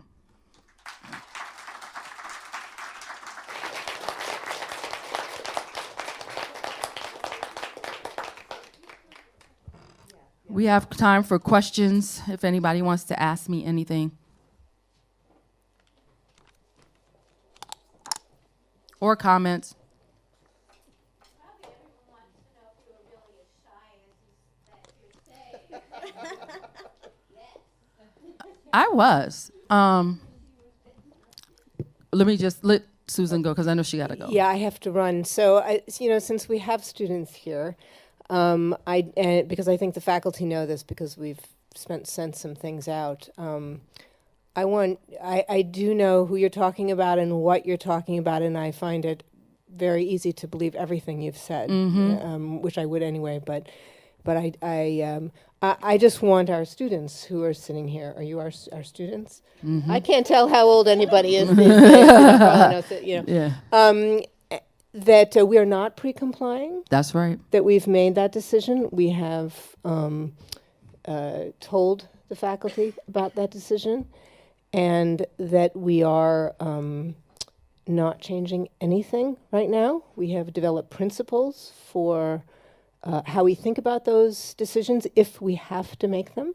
Mm-hmm. But Dr. Jones, and I am a lawyer, She's a lawyer, is absolutely correct that not only does it not have the force of law, and it says it doesn't have the force of law, but it also has almost nothing to do with the case on which it is relying. Exactly. So it is claiming to rely on that affirmative action case, but it not only does it go well beyond that, but it actually contradicts it in some ways. Exactly. And there's a wonderful letter that, was it 13 lawyers that wrote? Some law professors wrote that it. broke it down. And there's actually a similar sort of thing, at least it's online today in the New York Times. Wonderful. An op-ed from a University of Chicago professor. So there's lots of growing evidence that is being made public about supporting everything that Dr. Jones said. So having said all these things, and of course it's a very different thing to work at a big public university where your regents are elected. Right.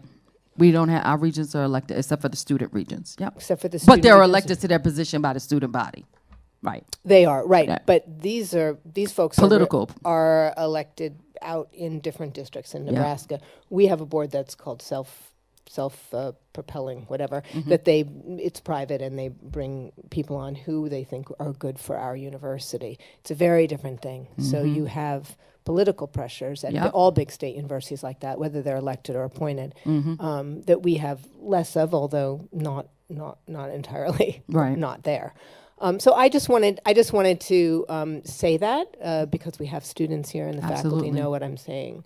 But you are obviously, you have First Amendment rights, which is also ignored by that letter, to share all of this with anyone that you want to, obviously. So I'm afraid I have to run over to law school, actually. Yep. Thank you. So thank you. Wonderful to see you. It's great to and see you thank again. for being here today. Thank you so much, Yeah. Susan. Hello, everybody. Hello. I will use the mic because that I guess is the correct thing to do. Thank you, Thank Dr. you. Jones, for sharing your experience, making it really relatable. I was reflecting in my protest and reform class with my students Wonderful. about, quite frankly, I think a mistake we've made as historians and as professors is that we've cited the examples Right. of success. So Right. we've given our students sort of like these exemplars of resiliency without talking about how to become resilient. Absolutely. So I really appreciate you sharing your experience because you overcame and you talked about that process, but you made it very real and relatable. Many of our students know about James Meredith, right? And his Right. accomplishment of integrating Ole Miss, my alma mater, for Oh, my okay. PhD program. But they that's don't right. talk about the fact that he had to be ushered Escorted. to every class By the marshals. By the Mhm. marshals, right? And having to deal with that tension and stress and constant trauma. So my question to you is, as we are shifting into these uncharted terrains, many of our students are constantly talking about feeling unsafe. Yeah. And how do we address this very real trauma, right? While also acknowledging, to your point, that there are not the same levels and types of threats showing up in the lecture hall and Right, in the sort of right. campus space. So how do we affirm them, but then also kind of activate them and encourage them to sort of be still engaged? Well, two things. I never, and this came up so random. They were at, some of the students were at something called the Rail Yard, watching, Colorado. Help me. Deion Sanders' team came. They played the Huskers. And trust me, there's a point to this. I don't know. It wasn't his son. It wasn't Shador, but something happened. And so, they started booing the team, the Bulls team. Buffaloes, right? And, they're watching. Of course, they're rooting for the Huskers. They know them. They're black students, but they're mostly a minority in this crowd. And then what happens? An ad comes on for Kamala Harris and Tim Walz, who's from Nebraska. She said, one of them said, Dr. Jones, we left immediately. I said, why? The cursing, calling her out her name. I'm talking about to the commercial. That's outdoors on the thing. They were screaming. I said, why? She said, we didn't feel safe. Professor Sims, right? I say that because it never occurred to me that something as simple as watching a football match with a political commercial in the rabid way that they were talking about this woman would make those students feel unsafe, that they all left en masse and went back to their dorms to watch the rest of the game.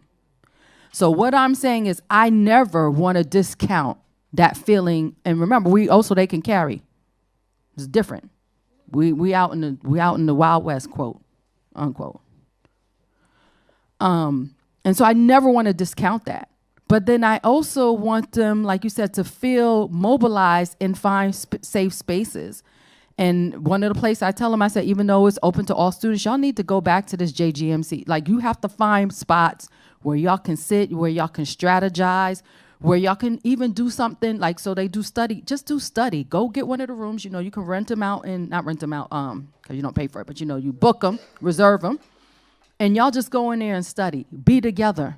Because there is a visceral, I'm just gonna say anti-black racism out there. That something as simple as going to a game would make you flee a watch party. Black this, and dropping N-bombs, all kinds of stuff. So I get what you're saying. So how do we teach? And like you said, resilience is important. Black joy is important, but we also got to speak to how did we get there, right? How did this person get to the point where they could open a newspaper? Sherry Ann Shad Carey, said her name backward. Shad Carey, yeah. How do we get to these places? What were the things? But then once they were there, how did they make community? How did they keep community? And I think there's an apathy. And I don't think the apathy is because they're not interested. I think there's some fear behind that apathy.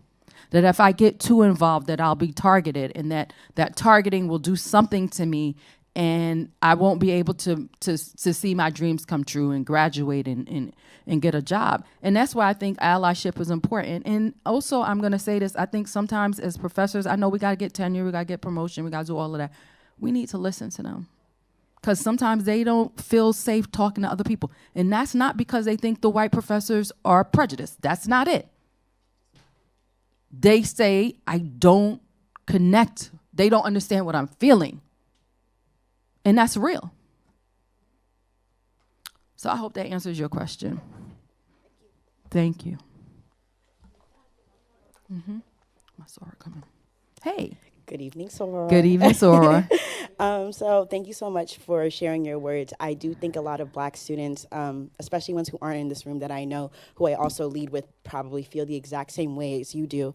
But one thing I do want to stress is I do think that, of course, there's always room for improvement. But one thing Hofstra has always been doing a good job with, especially within my last 4 years, even the night of the debate, the first debate that had happened this last election season, we do have a space on campus where a lot of us get together. And when students felt unsafe in the spaces that they were sharing the space with, Because go ahead. They all ran to the same space that we all have because we were already there watching the debate. Right. And, I think a lot of students use that space of it's like a second spot I go to. But recently, it's definitely become the primary space. So I do want to specifically give a shout out to Hofstra, specifically faculty that I know who are fighting for us, especially behind the scenes that we might not know are fighting for us behind the scenes, for us to have that space and for us to have that sense of community, because I do think that other communities on campus aren't aware about how strong the Black Hofstra community is and how tight we work together to get the things that we get done. So thank you for sharing your words. We really appreciate it, because I do think it's definitely given some perspective and insight for some people who might not share our experience and might not know what it really feels like. Thank you so much. I'm glad to hear that y'all are tight, because we were tight. And I'm glad to know that.